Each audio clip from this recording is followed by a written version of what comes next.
And this is one of my very few superpowers.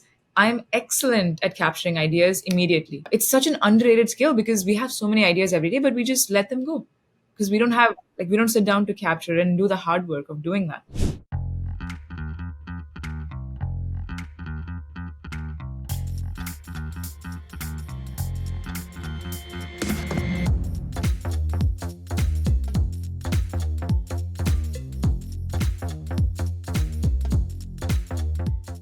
Hi, and welcome to Indian Explorers. In this podcast, we talk about Indian success stories. I am Sabrina, and together with my co-host Amit, we will get to understand the journey of our guests and what drives them. The optimism, patience, idealism, and courage, these are their attributes which we want to bring to life in these conversations with them. So if you enjoy the show, please hit the subscribe button and share it with others. Hello, you said you had an interesting story for me today. Good morning, Sabrina. How are you? I'm doing well. How are you? Very good. I don't know if the word is interesting or depressing, but here it goes. So last week on Monday at around 5 o'clock, my head of warehouse comes up to me and he goes, "Hey, Amit, remember a few months ago you told me that, since sales are down, if there's anybody that you want to let go of the team, to let you know. Well, I'm informing you now that there's this guy, let's just say his name is Jose. I'm going to change his name, who I'd like to get rid of." And I'm like, "Yeah, I remember 6 months ago I told you that. And for the last 6 months, you've told me, no, everyone's working in full force. So why now?" And he goes, "Oh, he happened to have a fist fight outside the office last weekend on Friday." And I was like, why didn't you tell me last week when that happened? Why are you telling me now? And I go, more importantly, who did he fight with? Outside the office. And he goes, "Oh, another guy in the warehouse." I was like, okay, so you had two guys in our warehouse fist fight on Friday evening after work outside our office. And here you are on Monday telling me that you want to get rid of one of them. I said, "Give me the names of the two guys." So he gave me the name, Jose and Carlos. And I'm like, "Oh, I know Carlos is a friend of yours. So is that why you only want to get rid of Jose?" Right? Mm-hmm. He goes, no, it's nothing to do because of my friendship. Jose is not working in the team anymore and he's lost motivation, blah, blah, blah. Mm-hmm. So I'm thinking, okay, I have two guys here who had a fist fight outside my office. Easy decision. 2 red cards. Both are out. Yeah. I don't care about the friendship of one or the other, right? So I didn't want to let go of them, at that time, but it's just something that's inevitable. What do you do if you have 2 employees of yours fist fight outside your office? Do you know what they fought about? I don't care. I thought you were going to tell me one was having an affair with the other one's girlfriend or... Actually, I feel like my problem is my head of the warehouse because I asked him, how long has this been tension going for? He should have told you. He should have been proactive.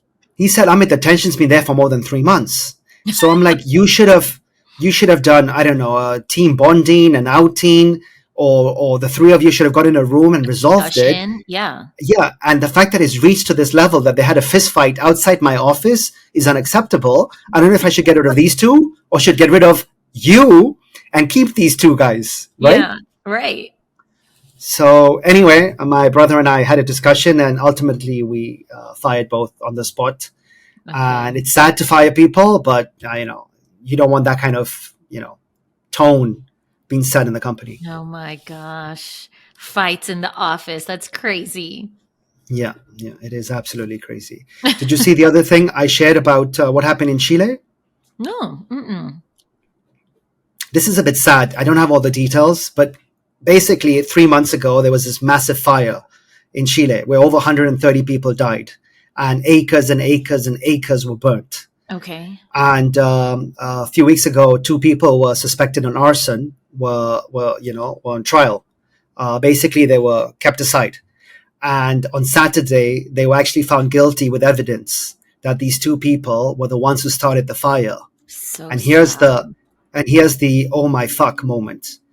One of them was the volunteer firefighter, and the other one was a government official in charge of distributing the funds of these firefighting instances.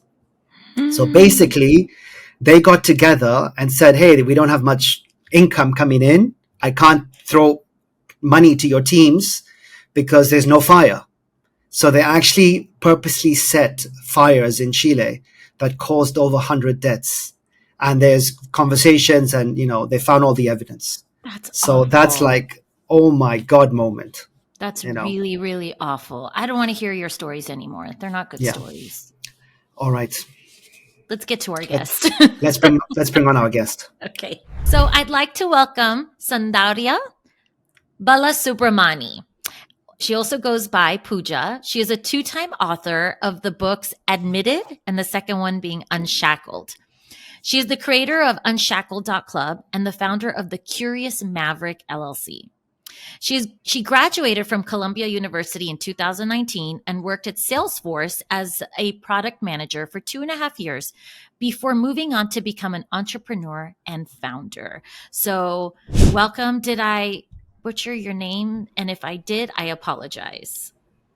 You absolutely did not. And just honestly, Pooja is more than fine. So I want to be respectful and get it right, I actually heard Zendaya. I didn't hear Soundarya. I heard Zendaya. You heard Zendaya? I had Zendaya, Sabrina. So no, I did not say Zendaya. Well, welcome, Pooja. Thank you. When I was going through your intro, I thought about the quote unquote labels, right? Author, creator, founder. And I read on your website what you write about labels, that there's so much more. You didn't say it like verbatim, but there's so much more to people than these labels, but you give them to people and then they automatically put you, judge you in like boxes, right? Absolutely. And you were so right. When I read that, I was like, oh my gosh, that's so true. They have these like pre-judgments of you based on your labels. Absolutely. And I don't know where I wrote this. Maybe this was on thecuriousmaverick.com, which is my personal that's blog. Where I saw it. Mm-hmm. Good plug. Haven't visited in some time. I really want to publish again there. But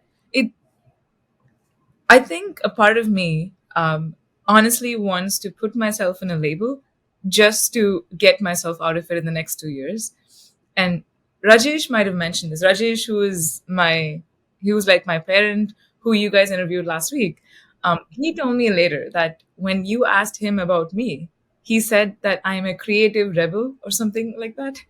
And I realized that's actually pretty perfect because I realize I think part of me wants to get myself out of labels that people put me in. I did this a bit more rebelliously before, but now it's just because I'm following my passion. Anyways, that's a digression. I agree with what you said. That's my point. I pre-like you already, Zendaya. I'm going to call it Zendaya in this whole podcast. No, Rajesh was inspiring to both of us. And what a coincidence that you are his goddaughter and that we had you scheduled. I didn't even know you guys knew each other. I mean, is the world that small? We don't just know each other. The next book that I'm writing is with Rajesh, on Rajesh, for Rajesh. So we've known each other for more than 1,000 days, and we've spoken for more than 1,000 days. So he said the same exact thing. I mean, we you mean they're not lying, Sabrina? No, I think he said it exactly the same way. So how did you make the connection that they knew each other? You know what? Because Rajesh sent me a PDF on WhatsApp, something about alter ego and basically getting to know yourself better, and it was quite deep. And then he said that, hey, actually, I'm resending it to you because Soundarya has edited it. And I was like, what a name. And I was like, oh, but next week we have on Tuesday a call with the same name. Yeah. And I said, hey, by the way, could this be, Balasubramani? And he goes, yes, she's my goddaughter. And I was like, what the hell's a goddaughter? I was like, anyway, so I put the 2 and 2 together because of her name. I feel like language as it exists today defies the relationship that we have, so we just say goddaughter. But really, he's a parent, a best friend, a guru, a teacher, so many different things in one person. Yeah. But I'm anyway, jealous. I'm actually jealous because I've known him for weeks and I want to have an intense relationship with him, like the way you have with him. I've never had a mentor, and I've always wanted one. Like Yeah. even here with my company, I told my brother, hey, we're just me and my brother. I was like, let's have a board of directors. And he looked at me and he goes, what's that? And I was like, like let's have some people that we can learn from the industry. So I started talking to a couple of people, senior for us in retail and technology. And then they started nominal fees. And my brother looked at me and goes, you want me to pay somebody I don't know a fee to tell me what to do with my company that I've been running profitable for 15 years? My brother basically told me to F off. fair So point. um, anyway, where do we begin? Where do we begin? Pooja, I'd like to start with well, your background. You're a pretty lady from Tamil Nadu. You were in India. From India, you moved to America. You write beautifully. I actually read your everything on your website. You Thanks. called it Curious Maverick. When I think of Maverick, I think of Tom Cruise. For obvious Huh. reasons. Top Ah, Gun. yeah, you should know that my movie knowledge begins and ends with like 100 movies that I've seen, and Yeah, I don't yeah, think I but That's it. can do that. but I think you're old enough to see Top Gun 2, if not Top Gun 1. I've not seen it, but I get where you're going. Please So continue. Sabrina, I'm leaving this conversation. If you've not seen Tom Cruise in Top Gun, This is not it's my. all yours, Sabrina. So walk us through it. A girl from Chennai. I read it on your website, but I want to hear it in your own words. Oh, why did I Your choose the background. name Maverick or something more? And No, no, no. I want your background. Like, how does a girl from Chennai become this, amazing author? Your website, the way you write is just very beautifully. Um, I, I feel shy to even take that as a compliment, but maybe I'll just talk about some like key moments from the last 27 years. I think the first key moment was joining NIT Trichy, which is where I did my bachelor's. So okay. until That's in NIT, Tamil Nadu. and that's in Trichy, which is in Tamil Nadu. Yes, Yeah, that's south, um, south in Sabrina, south of India. like Okay. southernmost part. Yeah, hot. So I actually grew up in Patravakam is a small suburb north of Chennai, and honestly, I don't know how much you guys remember from your childhood, but I remember it's like when you're looking out the window of a moving bus, and then the window is, splattered with water, and all you see are blurry trees right outside as you're going past. That's what it feels like when I think about my childhood. It's a lot of blurry scenes, disjointed from like different years. But I do remember it was a very quiet childhood. Not many. I would go to school, come home, finish my homework first, and then I would go play with my three girlfriends all evening, come back home and do the same thing again and again and again. So it was a pretty happy, idyllic, quiet childhood, I would say. So when I joined NIT, it felt like you let loose someone who was starving in a grocery store because there was so much happening. I mean, there's so many clubs there. NIT has one of the largest number of clubs of any universities in India. So I think I joined like 10 clubs by the time I Hmm. finished my undergrad. Everything from an astronomy club to many writing clubs, which is kind of what started my writing journey, to coding clubs, to even a free thought community where Oh, we would sit around great. and talk about atheism and mythology. So it was such a wide range of extracurriculars that I got myself into. I also started a club called Isaac, like sending people on volunteer programs abroad. That was the theme of the club.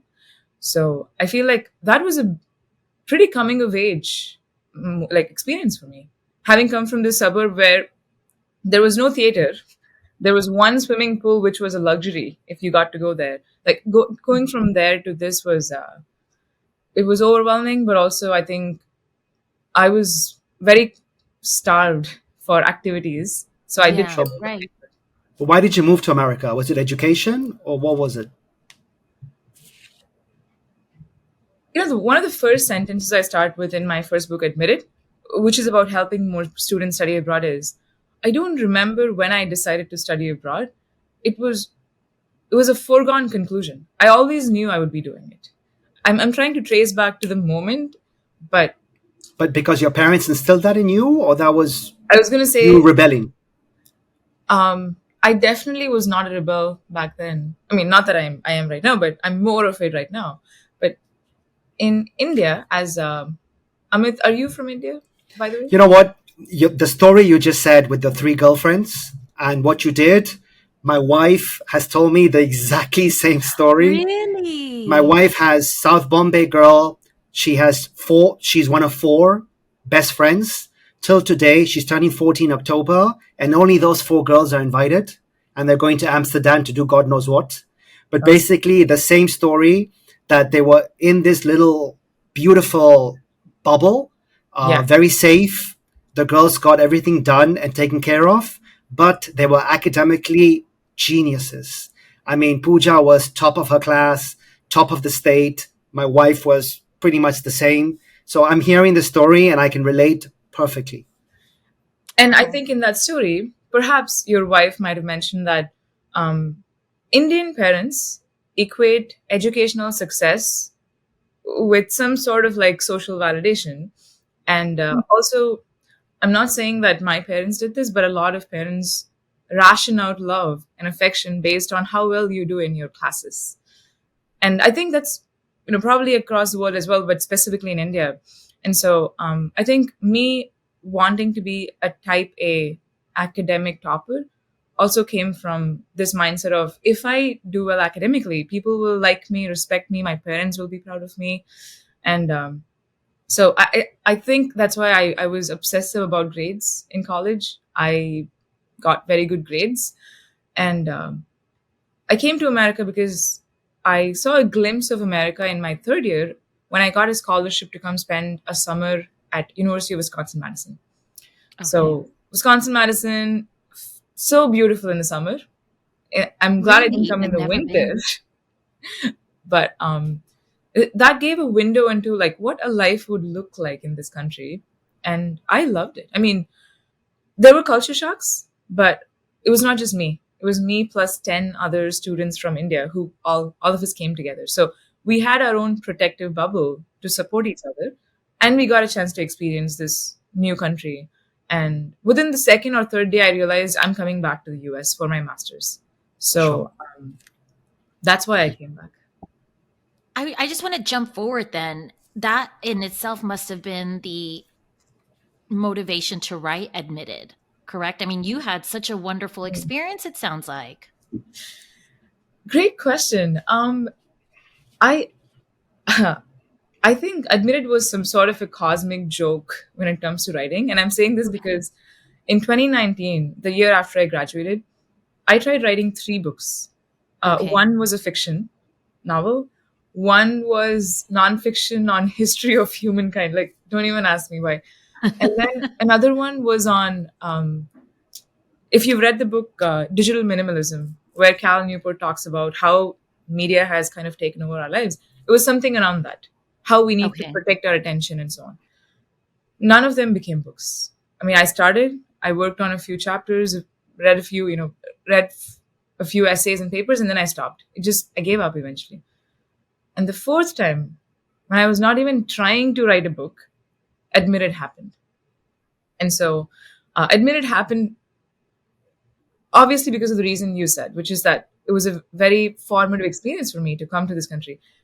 But I didn't start off wanting to write Admitted. I just wanted to write a 10-page guide on studying abroad so I could use it as a lead magnet to get newsletter subscribers. Just that was the motivation to write it. But then I began writing it and I couldn't stop. Like there was so much to say there. And after 9 months, this little like book baby was born. And that's the story of how it got. Very cool. Very cool. I want to talk about your openness in your website, the way you write. I'm going to read something out. Oh, Sorry to do this to you. go ahead. It's First, all. Columbia University, first day. She's crying uncontrollably in the dingy basement of an apartment in New York alone. She begins grad school. And then you talk about feeling clarity, you talk about crying some more, you talk about, okay, she publishes her first book, admit it. This is the pinnacle of her writing career. Mentally, she's never been more depressed. I'm thinking, here's a girl from Tamil Nadu who's come to America, she's written a book, published it, and here she's admitting to the world that she's depressed. For me, that takes, I don't know, guts, balls, whatever you want to call it. So, I mean, just walk us through that. What's going through your mind? Why were you, now that you're in a happier place, as I read further on, Yeah. why were you depressed back then? What was the cause? Um, my God, you went to the timeline. I forgot that I even wrote these things because this was like 2 years ago. So, uh, 2020 was I would say so far, it was the worst year of my life. I'm sure, you know, worst Pre-COVID or during COVID? during COVID, but I would say it had nothing to do with COVID itself. Okay. If anything, COVID helped me finish my book, I would say. Yeah, COVID were So, my best years. That's why I'm asking. oh, really? Because Yeah. it made you more like creatively. Oh, I had plenty of time to play with my sons, and our Ah, business quadrupled. So healthy fantastic. and financially, it was just great. Yeah. Sorry, not that I want another COVID to happen, but Oh, no, please, no, back to I, you. I get that, of course. Uh, I, I, I think the word depressed means different things for different people. Mm-hmm. I wrote that because I journal, and I've been journaling since I was young. And thankfully, everything I journal is in one place. At least since 2018, it's all in one place. Notion, or where is it? Rome Research From research. with my note taking, journaling too. So Okay. in 2020, I wrote 10,000 words in total. That's all I wrote the entire year. I would say about 9,500 of those 10,000 words are me saying, I don't know, I feel lonely. I have no one to talk to. I don't know what I'm doing in this country. I cry for no reason. I hate my job. I badly want to quit, but I cannot quit because I'm on a visa. I don't have the courage to go back to India. Um, and just that I didn't have a good relationship with my parents, so I wouldn't even talk to them. I would talk to them about if I ate food or not. Yeah. Yeah. Not Were you about at Salesforce at the time? yeah, I was at Salesforce, and And working remotely, obviously, because COVID's hit. yes, and Okay. also in 2020, I moved houses 3 times in that year, trying to Okay. find some semblance of community and belonging. Got it. And I also moved cities from Seattle to San Francisco Mm-hmm. out of the blue. I wake up one day and I realize I have to move cities today. And sometimes I do these ridiculous, spontaneous things. And I did that back then. And interestingly, it's I know this so much because I was going through the 2020 journal entries a few days ago, since I'm planning to use parts of that for my next book that I'm working on, which we'll talk about. But I wanted to read like this one passage from there, which is right in front of me in my other screen. But I wrote this one day. I wrote, I feel frozen. I feel like I'm frozen in time. I lost track of how long I've been sitting here with tears streaming down my eyes, watching the ducks quack and blurry faces pass by. And a lot of the days were like that in 2020. In hindsight, I know why, because it's people. Not having people to talk to, not having people to lean on. And of course, I mean, I'm also shy to say that because there are people out there who are in much worse situation than me, who have many more things to worry about than not having people. But I also don't want to diminish what I felt. And I think, Of course. Yeah. yeah, it was just the lack of clarity with career, not having people, being in a lonely city, and hating my job to the point where, like, I would be joining a meeting in 5 minutes. I would be sitting and crying, thinking, what am I doing here? And then I'd be like, okay, now let's go and join this call and present Right. this document to people. Because you had to, right? Exactly. Did you But did you it try? Yeah. No, I sorry, was going Sabrina. to Go say ahead. it says a lot about you how in tune you are with yourself. A couple episodes ago, we talked to someone, and I brought up this Harvard study that was published, I believe, earlier this year. The So you know about 80-year-old it. study? Yes, and Right. exactly that one. And people who are older, if they don't have a strong social network, they're more prone to have physical ailments. You Huh. know, Huh. and I believe you said you're in your 20s, correct?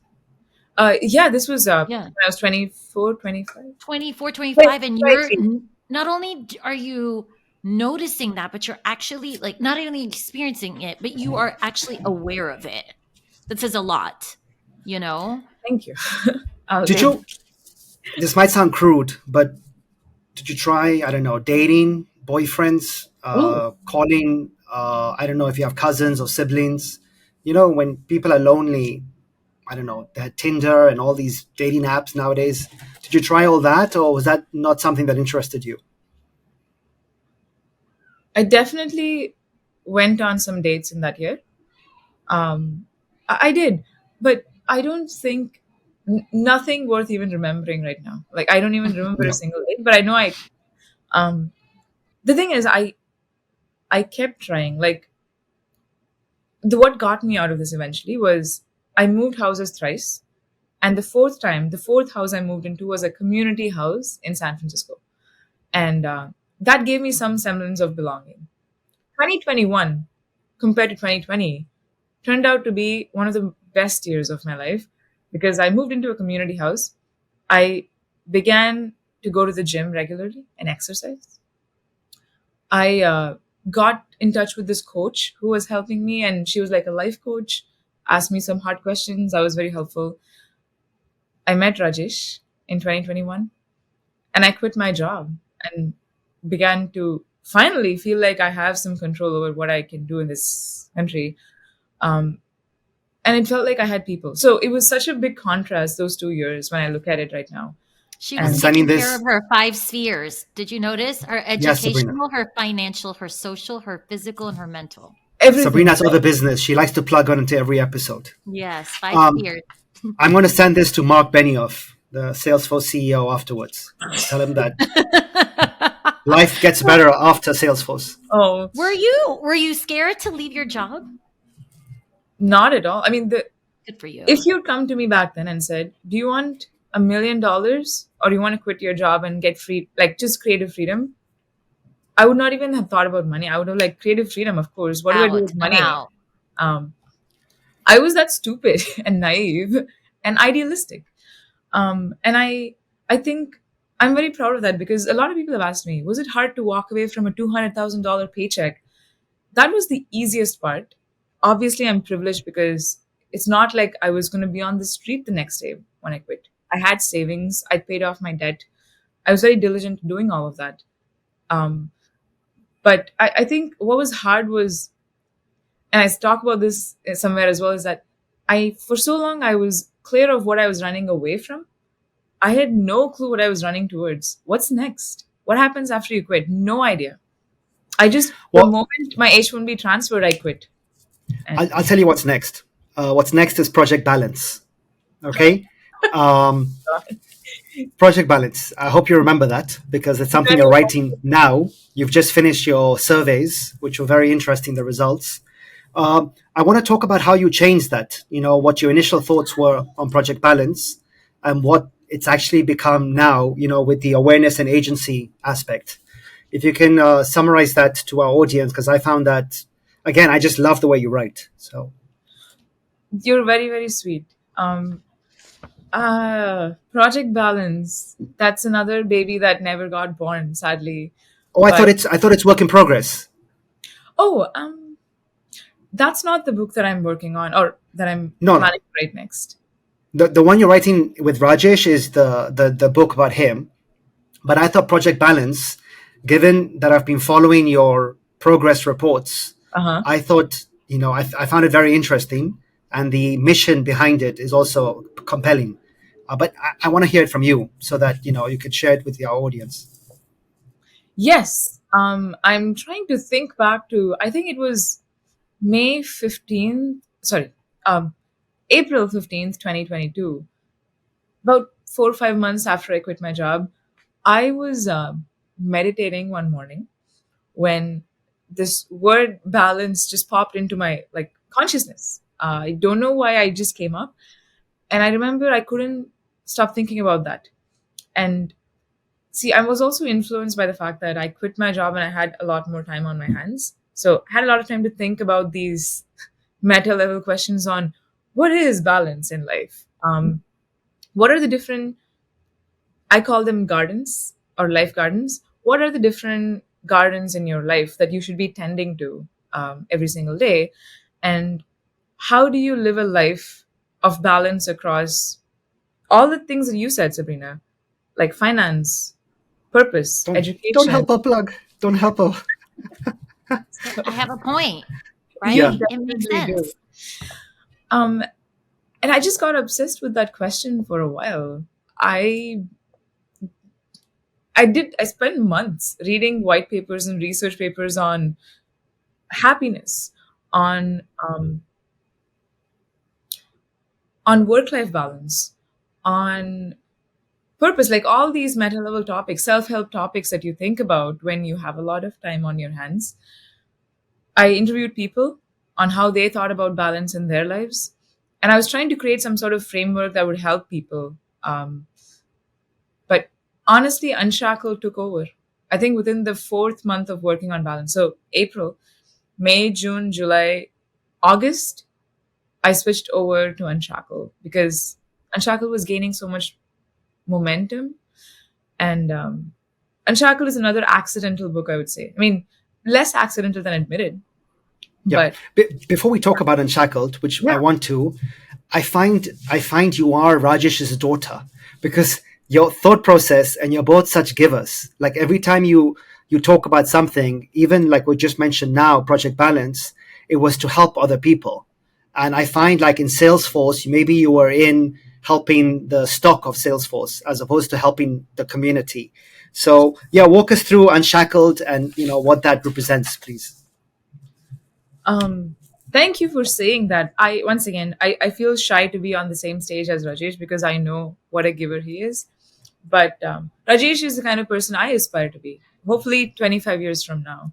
So But you know what? Before you talk about Unshackled, sorry, the Curious Maverick, which is your website, I think that proves that you're a giver because I even had a question to ask you later. I'm going to ask, well, we could ask it later, but it's yeah. about you're giving so much advice to people and guidance all the time. Free, It seems free. like.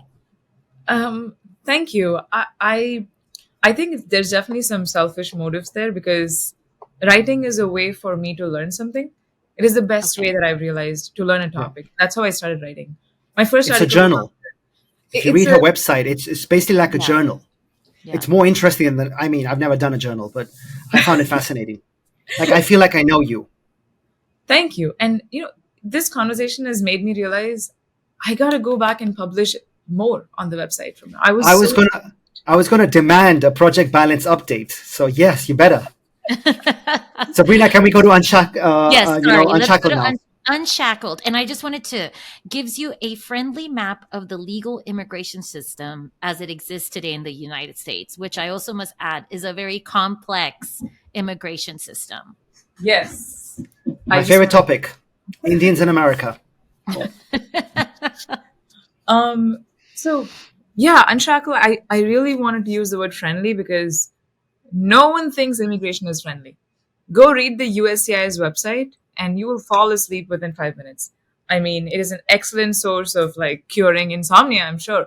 But as a source of educating people, I think it doesn't do a great job. And I realized as I read more about the immigration system, and here's when I'm realizing we have so many parallel tracks that we're walking on at any point of time, right? For example, while I was walking on the project balance track, I was also walking on the track of getting my O1 visa to be a full-time writer, and I was working on several other tracks as well. And it's interesting how it's all like an order of priority. Balance was a priority for a very long time, and at some point, this other track took over. And I'm How's glad. the AI? How's the AI startup to carry on what you started with Unshackled going? Oh, it's not an AI startup. It's just a A startup. tool. Yeah, and I think you're talking about the Unshackled.club community that we built. But when we wrote Unshackled, it was me and Samir. It was not just me. So Samir is my co-author, who is a veteran lawyer. We wanted to write something for high-skilled immigrants in America.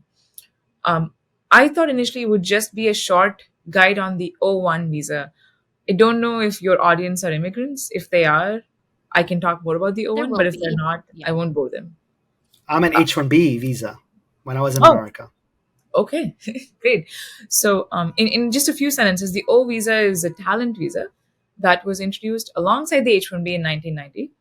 It is also a temporary work visa. You need an employer or an agent to sponsor you.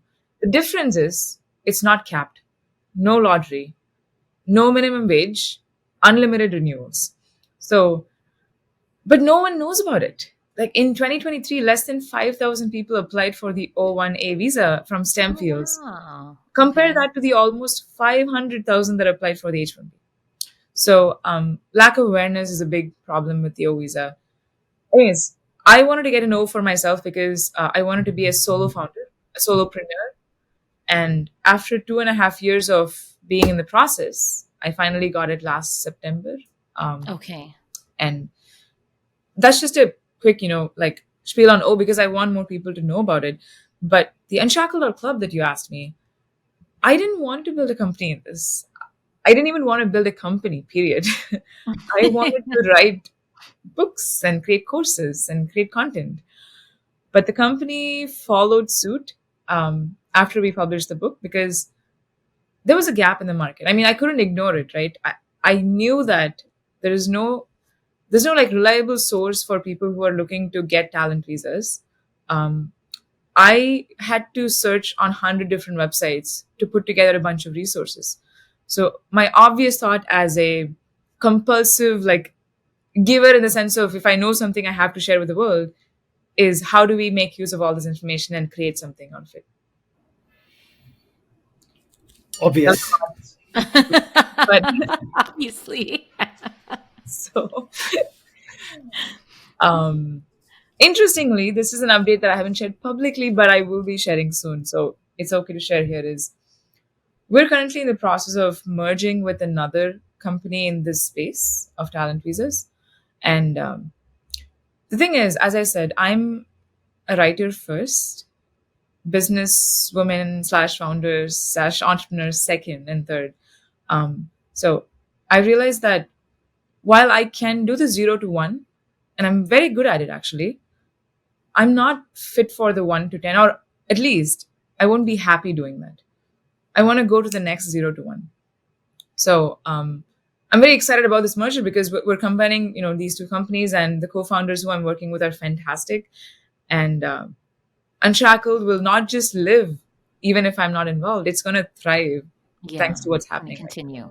Yeah. now. Yeah. What attracts you to writing? What is it that it does for you? Um, I know we've been quoting a lot of things, but can I do one more quote if you don't Of mind? course. Of I, course. I was about to quote next, but go on. You start. I'm quoting because I'm applying for a writing program in London that's starting in October that I want to get into. It's a novel writing program specifically for aspiring novelists.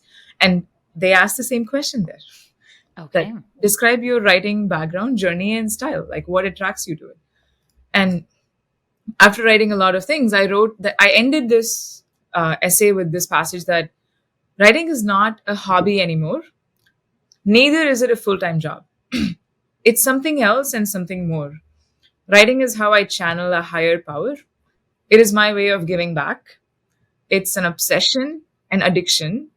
It puts me in flow, and it's what gives me solace on a lonely day, which is interesting to think about given writing is a lonely profession. Um, I'll be honest, I envision my career to traverse very, I envision my life to traverse many careers beyond just writing. But one thing I know for sure, I have many more books in me. So Nice. it's what I just said it is. My I love turn. that. My turn. My turn. My turn. We have so Okay, many, right? We're like, my next, turn. next one. I'm going to read a paragraph, and then I want only Sabrina, Pooja. I want only Sabrina to tell me who wrote this or who said this. Oh, Okay. Okay. Pooja, can you play that game with me? I've muted Okay. myself. Yeah. Great. he does this because I usually make myself look like a fool. So I'm up for the challenge. Go. Here goes. Last week, I realized something. Writing is not hard. Sitting down to write is hard. Running is not hard. Putting on the shoes to run is hard. Eating healthy is not hard. Not feeling tempted when you see a cookie is hard. The first step is always the hard part. That's where you fight against a mortal enemy, resistance. Mhm. Resistance to sit down, put on the shoes, or walk away from that cookie. I know this one. Who? It's our talented guest How'd you know that, with us Sabrina? today because I read it also. Okay. I To be hate it very when you get honest, it right. I I didn't hate it know. when you get it right. It really pisses me off, Sabrina. Did I really write this? Because that's actually quite good. I can't It's believe Yeah. I it's wrote very good, very good, You and know, very accurate. It's a yeah, I great read I read everything you've description. written, right? Like whatever I could find. Obviously, I haven't read the books yet, but I thought of Scott Galloway. Professor Scott Galloway writes in a very, I don't know, I don't know what the writing talent is or skill is. Is it that you write how you're talking to somebody, or you're writing as if you're only talking to one person? Like, what's the writing model, the framework that Can I makes you tell you, write so eloquently? before you answer that? Can I tell you what it means to me? Like when you wrote that, it brings it to life. Like you make it make sense. That's what it does for me. But Thank you. I think now he wants to know Uh, what is your style. But I want to know because I want to copy it. Like I'm a taker. Can't copy it. I want to basically write like that, and I want to show off and tell the world what a beautiful writer I am, not just an international podcaster. See, he's a taker. He can't do it like you. Oh, you're a giver for sure, both of you. Just doing this podcast. Writing style. Wow, I have literally never thought about that question. I don't even think, oh, do I have a writing style? I just We this never is how said this would be easy, Pooja. We never said this would be easy. I I realize we write what we read. I mean, we give what we can take, right? So whatever I've read has obviously influenced me a lot in how I write. And one of my favorite books on writing, which I hope I can quickly find on my bookshelf, is damn it. Okay, it's somewhere there, but it's called That's the book. Damn it! that should be a great title for a book actually. It's called On Probably is. Writing Well. It's It's called called. what? Sorry? On Writing Well On by Writing. Okay. William Zinsser. So I don't know why I read a few of his books, and he wastes no words. You just know that every single word on the page has gone through such a huge like cutting process that what is on there is the remnants, the beautiful remnants of everything he's cut. And so I I, realized like that's what I want to get to. No yeah. wasted words. I tell you another paragraph, another two-liner that you wrote on your website, which pissed me off a little bit because Okay. Let's it kept me no, it kept me like intrigued, but then you didn't like give us the answer. So you wrote somewhere in the website, I don't know where, I think it was in your timeline. Um, she lands in San Francisco. She uprooted and upended her life from Bellevue, WA. I'm guessing WA is Washington? Washington. Yeah. So she upended her life from Bellevue based on a hunch. She doesn't know anyone in San Francisco. She starts over. She doesn't tell us what the hunch was. It's Like, what we talked about earlier in the podcast, although we didn't Yeah. talk much about it. But it's yeah, but when I read that, I was like, who writes like that? Like, you kept me intrigued. you're very, very, very kind and so No, observant. Don't you think so, Sabrina? You read that. First Yeah, of all, I just read. maybe I made the assumption that the hunch was it was time for change. She was ready to make the change. Yes, and as I said, I woke up and the only thought I had was I have to move cities today, and I can give an excellent metaphor for this. And I realized I've actually gotten good at giving metaphors.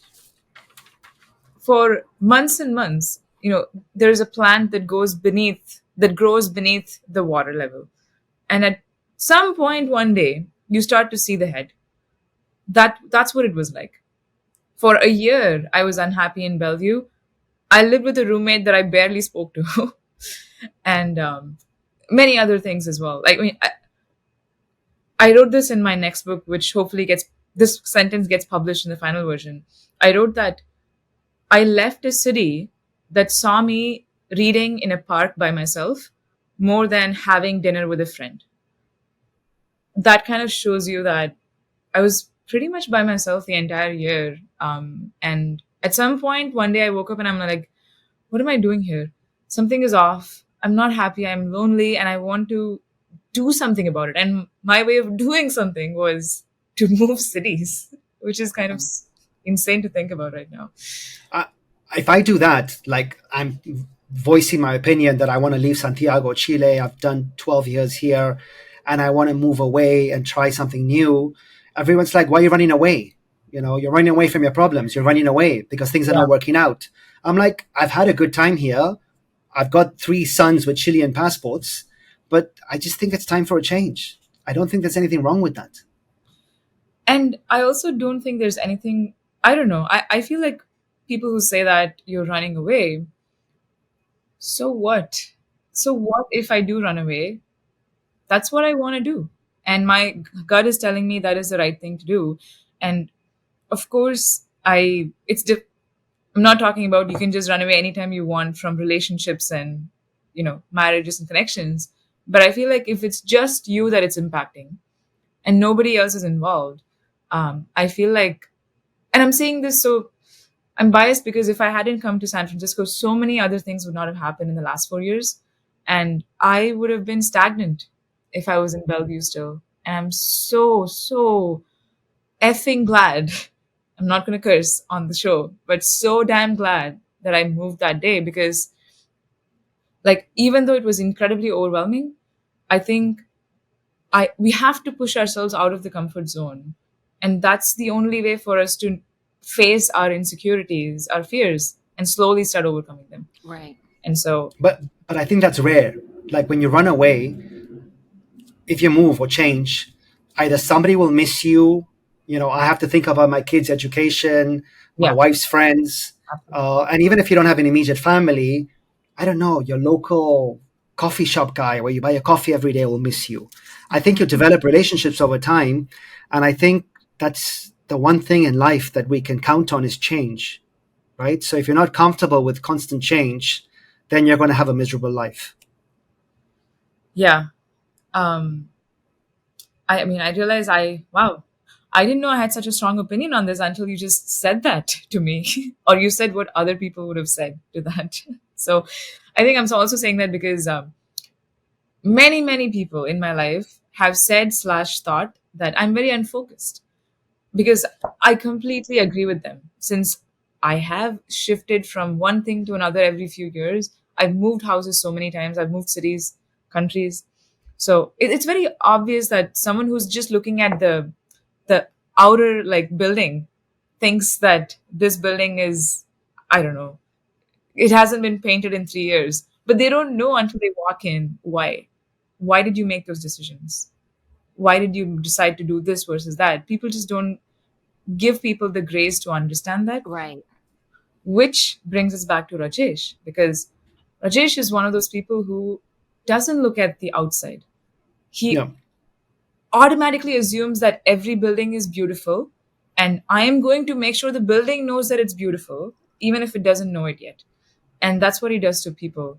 He sees greatness in everyone, and Mhm. if you don't see it, then he will give his time to make sure that you see it. And yes, that's what he did to me. I'm using his pre-like. I'm stealing his pre-like concept. Every time I speak to somebody new, I'm like, "Oh, I really like you," And they're like, sorry? Like, yeah, I like you. I made a decision that I'm going to like you. And even if you don't like me, and unless you sue me, and even if you sue me, I still like you. And I get the weirdest look, but I'm totally comfortable with it. Great. That's great. I'm so happy you're doing that. But you've always been good with people. You're so easy to let things slide off and Except you, Sabrina. With you, it's a yeah. competition. I mean, I'm so curious if you don't mind me asking, how did you guys meet? Uh, our dads are brothers, so we had no choice. No choice. Oh, okay. Literally no choice. So your cousins? We're cousins. First We're cousins. first cousins. Yeah. I'm the better one. He's the bad seed of the I family. know. She's better in one Yeah. department, and that's looks. The rest, I'm not so sure. So yeah, we had no choice but to know each other. You Right. mentioned Rajesh right now. You said that's your next book. The book began when I read a book called Tuesdays with Mori. I love that book. Great. 1 out of 2 of you know it. Perfect. No. Obviously, I've read the book, but I was going to say the again, smart one of the two. no, I thought it.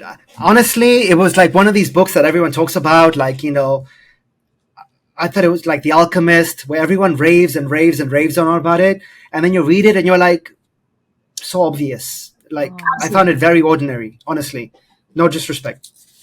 Not at all. I mean, yes, completely everyone, has their own palettes, reading palettes, Yeah. no problem. But what I was going to say is, when I read Tuesdays with Mori, I read that 2 months after I met Rajesh. So obviously, every time I would read about Mori, I'd be like, oh, this is Rajesh on the page. Yeah. Like, who wrote about Rajesh 25 years ago? And so I began thinking, I should write something like a Tuesdays with Mori with Rajesh. Yeah. And for about 1.5, 2 years, I would take notes. And this is one of my very few superpowers is I'm excellent at capturing ideas immediately. And it's such an underrated skill because we have so many ideas every day, but we just let them go because we don't sit down to capture and do the hard work of doing that. But at some point, I read this fantastic book called How to Take Smart Notes that made me realize the power of capturing ideas. And so I began capturing ideas on September 21st, 2021. I remember dates so well because I, like Journal. captured the date. Yeah. And since then, every week or every other week, I'll think of some idea on, okay, we should include this concept in the book. I would record conversations I have with Rajesh sometimes because I want to capture it raw, like the things that he's sharing with me. Obviously, I wouldn't have published anything without him reviewing it. And just a month ago, there's a big change I made to the book is that for a long time, I thought it would be an anthology of lessons that I learned from Rajesh, a book of conversations between me and him. Think of it that way. But a month ago, there's a story to it, but I won't go into that. I decided to make this fiction, not nonfiction, because I realized fiction gives me the license to do so much more with this book.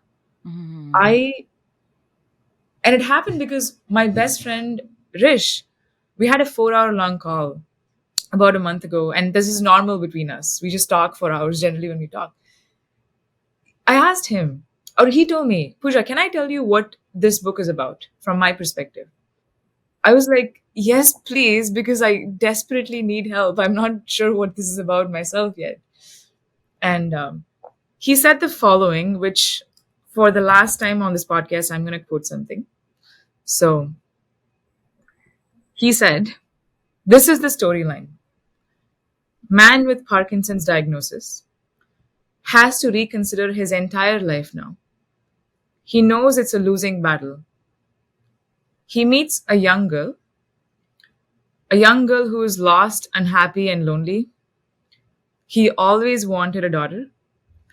He decides to choose her and love her limitlessly in the twilight years of his life. She takes to it, and she is as ready to receive the love as he is ready to give it. This book is an unconventional love story. It's a love story of how these people come together to change each other and make each other incredibly happy. That's the storyline. And he's like spoke on this for like an hour. And after I heard from him, I was like, I want to read that book. That is so much more interesting to me. And I realized I can write that book right now. So now it's going to be a fiction. It's a novel based on real life events, but I'm going to make up characters and dialogues, and it's an intellectual challenge for me. Oh, And the I next look book forward is to going to that. be, and the next book is going to be, and they meet a brother, and she has a brother, and the brother is very different to them, not as refined or polished or charming, but still with the need and desire to be part of the family. And he flies and he changes country from South America to North America to be closer to them. And they live happily ever together in the same state. Oh my gosh. Chapter, next book, next book. I Don't love laugh, that. Sabrina. The future might happen. So, Sabrina, the last time I had a 4 hour call, I think I was 19 and it was with a 15-year-old girl. That was my last 4 hour call. Yeah, what was your last 4 hour call, Sabrina? I don't know. I'm just Come on, laughing at Sabrina. you. Sabrina, was that a weekly call with you and your husband? Probably. No. I don't know. I tend to talk to my cousins that I don't see often for a long time, except him. But not for 4 hours. I don't think I've had a 4 hour call in the last 2, 3 decades. Yeah, that's awesome. 4 hour call and great summary. Pooja, we ask all our guests the same question. I would love to hear your answer, which is what is your definition of success and whether it's evolved over your young age? Yes, it has absolutely evolved. And once again, I actually wrote about this, so I know exactly what to say on this question. It used to be top grades, a high paying job, and social respect. I don't know how to quantify that, but let's just say that. But it eventually became creative freedom, very important, belonging, and purpose, like having some sort of purpose to work towards. So obviously, those are not easily measured, not like money or grades. But I think, why do we even care to measure success? I mean, let people just do what they want and be happy. But that's just my personal opinion. You know what? I found out of all those, uh, the social respect is the one I want to dig into. What the hell is social respect? Even know. Is that a partner? Is that a boyfriend? Is that friends? Is that parents saying being proud of you? Like, what is social respect? Sabrina, do you know? I would assume it's all of it. At least maybe it's a subjective opinion, but it's all of it, including community respect, which I feel like as Indians we have to. You grow up, you want to show. We talked about grades, right? Like if you get good grades, then your parents share it with the community and look at the accolades my child got. Well, does that continue into adulthood? I mean, that's what it That's means to me. that's ego, showing off an ego. That's not social respect. My mom did the same thing. I'm just telling you. Yeah. Oh, Like you were my asking me. son. Yeah. Sorry, please go on. No, no, no, no. We want your answer. But I always like, whenever I don't know something, my first person to ask is Sabrina. And then I like Sabrina's answer. And then I want the guest answer. But I can't see you having ego. Based on this phone call, I don't see ego in you. Oh, sorry. What I meant was, it used to be all of that. When I was younger, I would care about, do I have like prestige, status? Do my parents respect me? Does the community respect me? But now I've changed from that. But there is a very interesting, like, it's prestige. And funnily enough, the origin of the word prestige actually means illusion. And that's what Oh. it is. Prestige is an illusion that we co-create, that, so really it's like, what you think your prestige is based on this imaginary concept that the people around you have created, and everyone is imagining the same world. Um, Anyways, I think I'm not articulating that well enough. But my No, no, point no. is I that get it. I it's an I totally think illusion. get it's it. It's fine. I think it's crystal clear. And Sabrina and I, this is our last episode of Indian Explorers podcast because we were doing this just for prestige. Great. Got it. So basically, what I'm hearing is that social respect and everything about parents, community, it's all outwards. And now the social, the creativity, the belonging and purpose is all inward. So it feels like the game has changed from a team sport to a solo sport. Yeah, but I mean, I would be arrogant to say that. I mean, I would be, first of all, lying if I said entirely that it's a solo sport because I'm still writing books and I want people who read the book to like them. I mean, I'm not going to cry if someone tells me I don't like it, but it doesn't mean that I've reached the state of I do not care at all about what people think about anything. I've not gone there, but I've definitely moved so much away from where I was before. I mean, social media as well. Like social media is both the best and worst of humanity, right? It's all in one same place. So I've had hate comments. I've had like people say very, very, very unkind things that they would never say to you when they meet you in person. Yeah. So I think it also just makes you realize there will always be this shower drain of humanity out there. Yeah. And you Yeah. just have to ignore that the same way you ignore, like you just move on from it. And I Oh, wrote we while you were answering your question on success, I wrote here, I am in awe of how thoughtful you are, especially at your age, because I am at least 20 years older than you. And I don't meet you don't look it, people. Sabrina. I know. Just yeah, kidding. I'm no, just joking. Well, thank you. Coming from him, I don't take a compliment. You That's know why. what? The family values are coming out again, Sabrina. But, I'm 47 and I meet people and I don't find them as thoughtful as you are. And I'm truly in awe of that. I'm not just saying that because you are our guest. I'm very impressed. Let's go into rapid fire. Okay, over here, Sabrina and I show our stupidity where we ask stupid questions, and our guest shows their intelligence stupid. by answering them in a much more intelligent manner. Sabrina, please kick us off. All right. What's something not many people know about you? That I am a decent dancer, Oh, I guess. Like Kathak dancing or what? No, Or hip no. hop? Hip hop kind of dancing. I would say. yes. Very cool. Yeah. After a few drinks or with no alcohol, you can dance. I actually don't even like alcohol. Just good music. That's all I need, and one person to dance with. I don't enjoy alcohol as well, but I needed to dance. That's the difference. Oh, I enjoy some other recreational drugs which are legal, but we won't talk about that. Please continue. Okay. Just I She said not gotta to talk love about it, Sabrina. California. Okay. All right. If you could be any fictional character for a day, could be a book or TV show, who would you choose? And, like I would choose Tom Cruise, but, move on. Who would you choose? fictional character in TV or okay. Interesting. Oh my god. Or Bollywood. I mean, could be anything, whatever your passion is in media.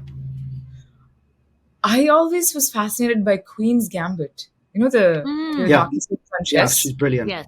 It'd be awesome to be in her skin for a day. See what's happening in her mind. Yeah. Yeah. She's But that's just the first thing that came to my mind. yeah. Great That's a good show. one. Yeah. Okay, if you could have dinner with anyone, living or in the past, who would it be? I would love to meet my ancestors. So I think in the past would be one of them and Okay. talk about that. Living, oh, this is such a hard question. I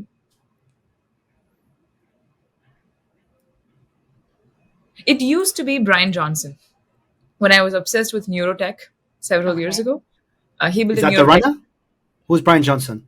Brian Johnson is the founder of Kernel, which is a neurotech startup, and they're trying to improve cognition and a lot of crazy things. So I was pretty obsessed with that idea back then. Not anymore. So right now I'm thinking, who is the person that I would love to meet? Elon? No. Vivek? Vivek Ramaswamy? I met Vivek Ramaswamy's parents at an event last weekend. Just such Are a they as humble as he is? I don't know. They were nice. I mean, they were very kind. I just met them for 2 minutes. I'm just thinking it's going to be an author. Like, I just want to meet a really great author and ask them about their writing process. It would just be that. I was just thinking about which author specifically that Okay. I really enjoyed, but all the authors that I like are dead right now. So I can't think of a living author. So it's just hard. But there's this woman who wrote a book called How to Do Nothing or something. That's the title, I think. Yeah. And she That's our lives right. mothers. Our mothers wrote that. So, An Indian woman wrote that anonymously.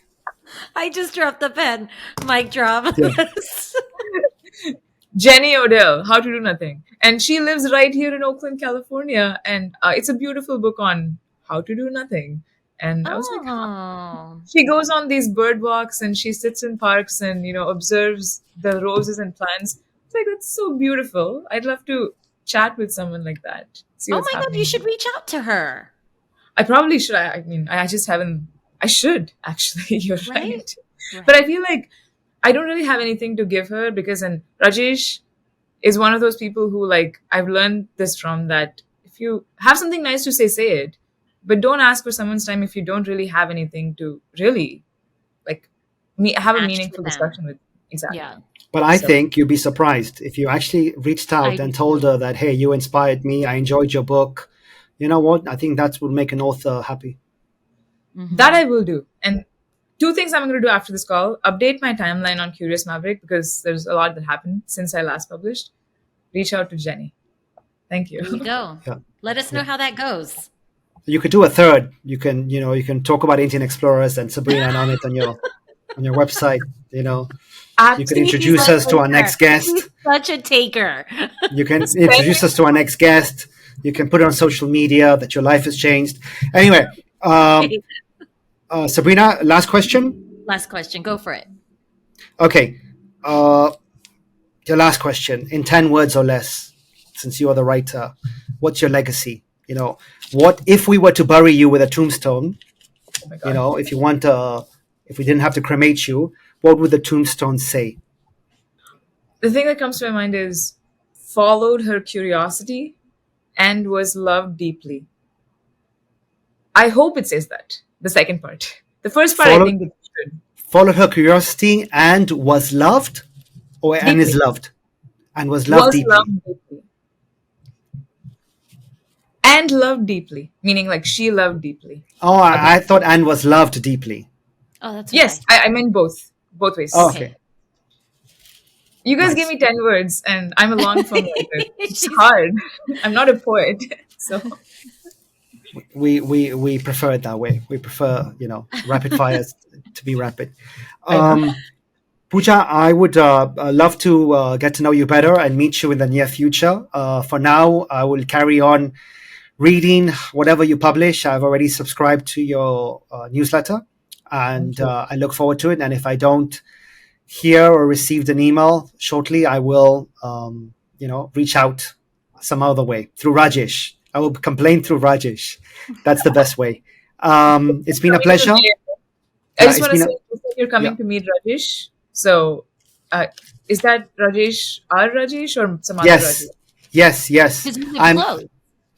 I'm in Miami on holiday on 15th of June, and I'll be there for a couple of weeks. And I've had this thing in my bucket list. I don't really have a bucket list, but I've had this thing for 4 years now in a row that I want to go to the Apple headquarters. So I sell Apple products in my stores. And the Apple headquarters is the only place where you can buy Apple T-shirts, right? They Okay. don't sell them in Apple stores. So Okay. when I mentioned that to Rajesh, he said, "You know what? I happen to live nearby." Absolutely. I don't know. I mean, hopefully I'll get to meet you as well. I live right in SF, but I meet him often. So I'll try to come down when you come. I will make sure that happens then. Now that that's done. All right. Thank you. Thank His you. Really, his dream is coming true to meet you yeah, both in it's person. been a privilege, and I've enjoyed reading about you. I've enjoyed our conversation, and I'm sure you're gonna keep growing, and I'll be there following you and cheering for you. I love this podcast. I love you guys. You guys are fantastic, like interviewers. You make me feel so welcome, and I'm just waiting to like see this when it's out and share it everywhere. So thanks so much. Thank you. Thank you. Thank you so much. I thoroughly enjoyed this conversation with you, and I cannot wait to read your next book and see where you Thanks. go from here. And I'm going to have major FOMO when you all are hanging out in San Francisco and I'm not there. So send me a picture, the three of you. Absolutely. We were thinking of inviting you, but that invitation's just left the building. Thank you, everyone. This has been an amazing episode of Indian Explorers. I hope you were inspired just as much as we were. So have a great day, everyone. Thank you.